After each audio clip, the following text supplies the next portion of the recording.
Salve, ouvinte da T! A partir de hoje tem novidade, você é nosso convidado para o Pode Ter. Cada dia da semana, um convidado diferente e um tema que está em alta para você ficar bem informado. As segundas-feiras são reservadas para a área da saúde com ele, professor Everson Krum. Tudo bem, professor? Bom dia, Eduardo. Bom dia a todos que nos acompanham no Pode Ter. Hoje vamos falar sobre canetas emagrecedoras? Então, Eduardo, o tema canetas emagrecedoras está tendo muita repercussão, porque eu considero assim uma nova revolução tecnológica na área de medicamento. Como foi a anestesia, como foi os antibióticos.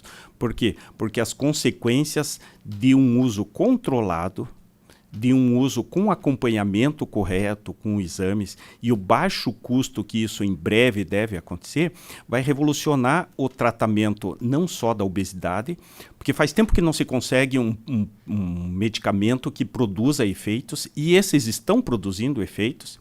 Então, por isso que considero uma nova barreira farmacológica que nós estamos transpondo. Então ele deve trazer muitas consequências, mas principalmente não só com a obesidade, mas como já se sabe que a obesidade, o excesso de peso é considerado uma doença inflamatória, provocando consequências no sono, provocando consequências na pressão alta, provocando consequências em diabetes.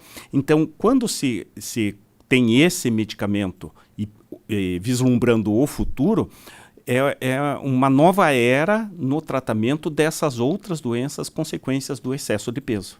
Agora, essas canetas hoje ainda elas têm um preço elevado, mas a tendência disso é mudar muito em breve, professor? Então, Eduardo, a perspectiva é que agora em abril caia a patente de um dos medicamentos. O mais antigo, e eu vou falar o nome aqui, pode né? falar, que claro. É o Ozempic, que foi desenvolvido pela empresa, pela Novo Nordisk. Ele tem tanto em comprimidos, como também em canetas. Foi um dos primeiros. Comprimidos. Já existem comprimidos, só que a concentração é menor, o uso é de uma maneira diferente das canetas, que é uma vez por semana, né? Uma vez. Vai depender de cada um. Depende de qual das canetas. Então, em abril há uma perspectiva e já existem pedidos de laboratórios brasileiros para produzir o genérico. Depois que cai a patente, pode-se produzir esse medicamento genérico. Então, já tem esses pedidos e a expectativa é que caia. Há também uma discussão, por questão de saúde pública, como aconteceu com outras doenças no passado, da quebra da patente também do Mounjaro. Isso pode ter consequências, mas há uma discussão muito intensa, inclusive no Congresso, para que haja a quebra também do Mounjaro.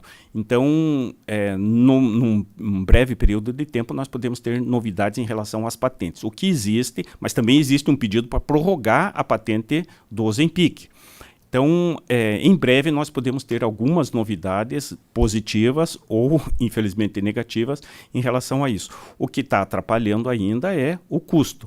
Do primeiro, a hora que quebrar a patente e tiver medicamento genérico, vai cair drasticamente o preço.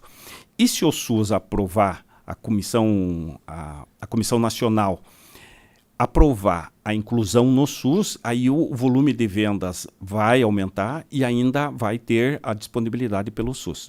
Agora, por favor, pode seguir, professor. Eu queria aproveitar esse momento, Eduardo, para chamar a atenção para quem está nos acompanhando sobre o mecanismo dessas canetas. Tá? Então, normalmente, nós temos o quê? Eu vou focar em 3 grandes mecanismos de ação. O primeiro é por uma substância que é secretada principalmente no estômago e no intestino, que quando o organismo sente que precisa comer, manda sinal dando a sensação de fome. Tá? Um outro mecanismo que é produzido pelas células de gordura que nós temos no corpo inteiro, que é um outro hormônio. Esse hormônio avisa no cérebro a quantidade de gordura que nós temos no nosso corpo.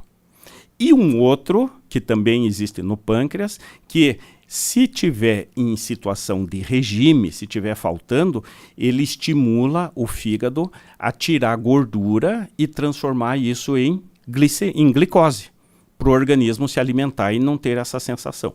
Então, as canetas emagrecedoras, diferente dos medicamentos que eram usados nos anos 90, né, fazendo um parênteses, os medicamentos usados nos anos 90, eles se baseavam o quê? Na região cerebral, mas com sensação de bem-estar, inibindo a recaptação de algumas substâncias, a serotonina. Então, eles funcionavam como antidepressivos. Como a sibutramina, que ficou muito conhecida. Isso, a sibutramina, que pode ser usada, ela voltou, mas os outros não. Os outros, né, o Femproporex, né, o Mazindol e outras substâncias não podem ser usadas no Brasil. Por quê? Porque são anfetaminas.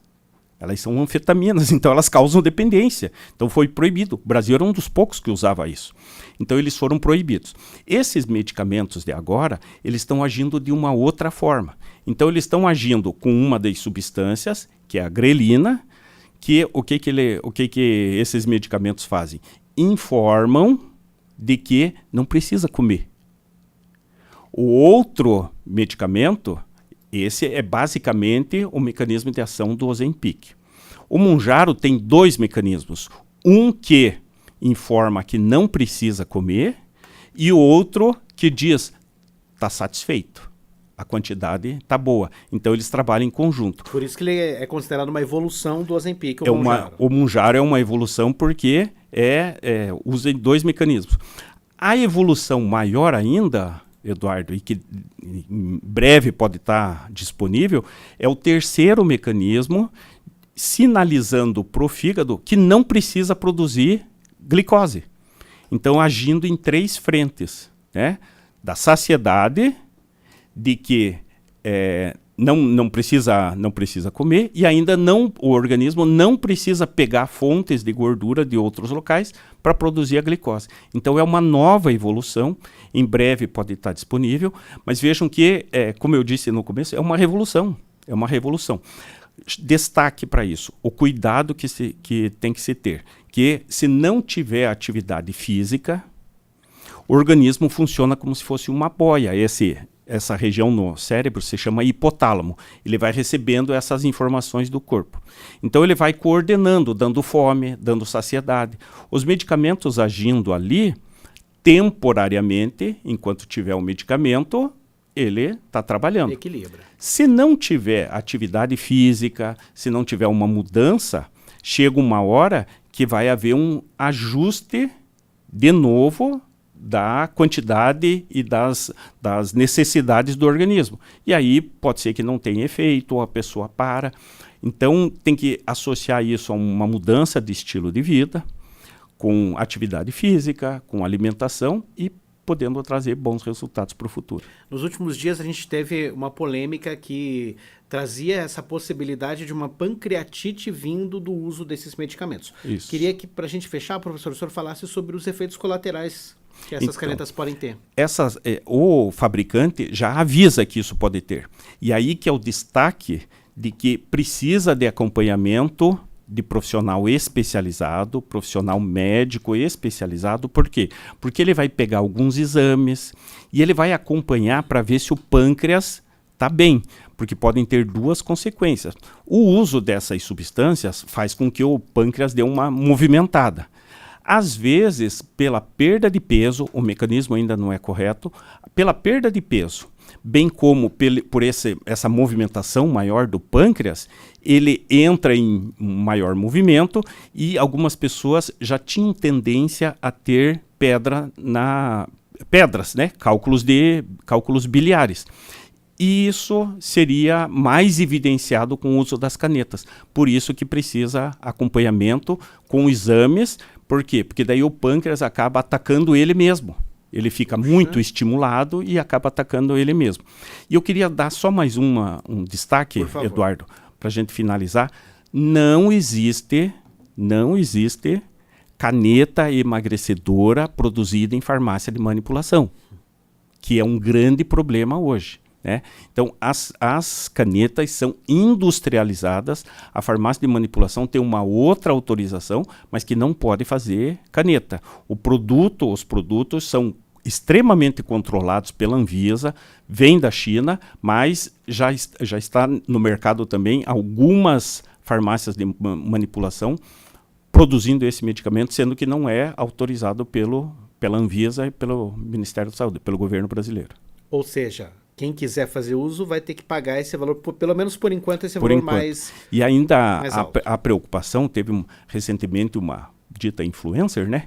Que até foi internada, teve um problema ruim. Por quê? Porque algum daqueles produtos tinha diurético, pode ter outras substâncias que não se sabe qual a consequência deles usados em conjunto, né? Mas pode perder muito líquido, daí tem que reidratar e levar a um internamento e uma situação mais grave.